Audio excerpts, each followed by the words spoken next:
military invited us in. The point is that we had a war, that the peace treaty or the truce that followed the war was not being observed, and there had to be consequences of that. So it didn't have anything to do with the Iraqi people as such. But in any case, here, and he wants us to believe that, the Romans unwillingly came into the country and unwillingly set fire to the temple. At least he admits that they destroyed the temple. It's the same as the Gospels. The Romans unwillingly killed Jesus. Don't forget, there's parallels here constantly. Jesus is the temple in early Christianity. Just as the Romans destroyed the temple, the Romans crucified Christ. But the presentation in Josephus and in the Gospels is they did it unwillingly. The Jews forced them to. The Jews forced them to destroy their own temple. The Jews forced them to destroy their own Messiah. This is the spin, if you like. For throughout the war he pitied, that's Titus Caesar, pitied the common people. He just told us he wasn't going to flatter the Romans and vilify the Jews, and he goes right and does it. Who were helpless against the partisans. It was the partisans that caused all of the trouble. The freedom fighters, these bandits and thugs. Over and over again, he delayed the capture of a city, prolonged the siege, and hoped the ringleaders would submit. If anyone criticizes me for the accusations I bring against the party chiefs, the thugs, the gangs of bandits, or for my laments over the misfortunes of my country, he must pardon my weakness, regardless of the rules of historical writing, because he wants to show emotion here. It's not supposed to as a historian. For it so happened that of all the cities under Roman rules, ours reached the highest summit of prosperity, and in turn fell to the lowest depths of misery. The misfortunes of all other races since the beginning of time compared to those of the Jews seem small, and for our misfortunes we have only ourselves to blame. Now, that is the height of debasement. Now, no one in the Dead Sea Scrolls would ever think that for our misfortune we have only ourselves to blame.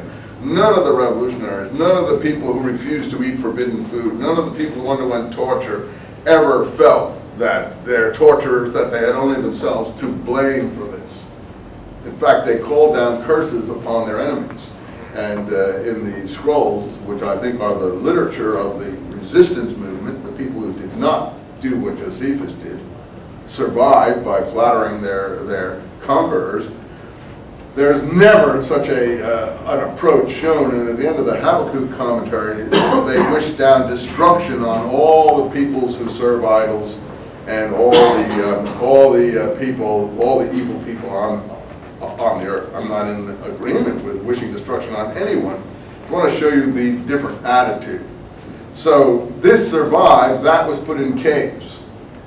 And for our misfortunes, which is the same as his blood be on us and our people in the Gospel of Matthew, the famous mea culpa in the Gospel of Matthew, in perpetuity. I don't think any crowd ever said that any more than I agree with that Josephus. We have only ourselves to blame. How can I master my feelings? If anyone is so disposed to harsh judgment on me, you must remember the facts born of the story, only the grief is the writer's. Yes, he lost everything, except that he got to Rome on a nice pension, but he saw a lot of murder and killing and, total mayhem. And of course he feels bad about it, so he should. But he only survived because he was willing to apply the Jewish messianic prophecy to the Roman conquerors. And that's why he survived. And all the others who were unwilling to perished. So I think that tells you a little bit about, yes, what it took to survive in this period. So, I mean, I wouldn't blame the materials. I do blame them in the sense if they are full of animosity and hostility when they claim to be full of love. That I would feel is inappropriate. But you'll have to make that decision yourself. I have to move on here. Otherwise, we're never going to get through any of this. Let's go on. So, the Emperor to Gas we've finished, and the embassy to Gas. So Pontius Pilate, under whose crimes were committed, the crimes were committed against our Savior, having attempts on the contrary what was lawful among the Jews respecting the temple, which was then yet standing, excited them to great tumults.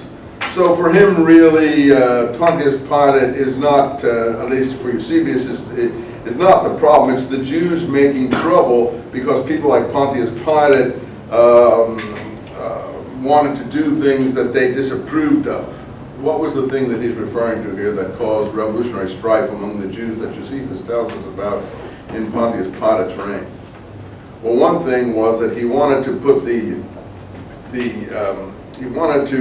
emperor's bust in the temple, and he wanted to let the Roman soldiers go into the temple with the emperor's bust on their ensigns, and the Jews became terribly upset and actually begged him, and he went down and basically lied on their hands and knees before him in Caesarea to beg him not to do this. And then he sent his thugs into the mob with concealed weapons and clubbed a large number of them to death for their trouble. This is Pontius Pilate, even in Josephus. And he says also that Philo says some other things. But again, Eusebius is not too upset about what happens to these people. After the death of Tiberius, Gaius, that's Caligula, having received the government, this is 37 AD, after numerous acts of tyranny against many, did not a little afflict the Jews in particular. Once again, the emperors go after the people in Palestine. We may soon learn this from the declaration of the same author, who then goes on, this is his quoting from Philo, about how Gaius, which is Caligula, wanted to erect not just the medallions on the Roman legionnaire standards, but he wanted to have himself erected in the temple as a statue of the almighty Jupiter. And this is, of course, why Philo is on his mission to Gaius, to try to convince him not to do this, because it would cause tremendous turmoil in Palestine. So this is really what the upset in Palestine is about, these kinds of things, that the conflicts with the Roman authorities. And he says Josephus agrees with him. Pilate, being sent by Tiberius as procurator in Judea, carried the images of Caesar into the temple. So it's all there. He quotes the stuff from Josephus on what happened. And there was a great tumult. He also tried to take the temple treasure to build projects, which I think a reasonable person would probably want to do, but that would have upset them even more. The multitude was sorely grieved, and so on and so forth. He then had the multitude out there, and he does do this, and then at a signal from himself, he had his secret agents club the people in the crowd to death. This is even, you say, well, how did this survive? Well, that's really crazy that a few things like that do get through. Maybe that's why Josephus, I think, was executed.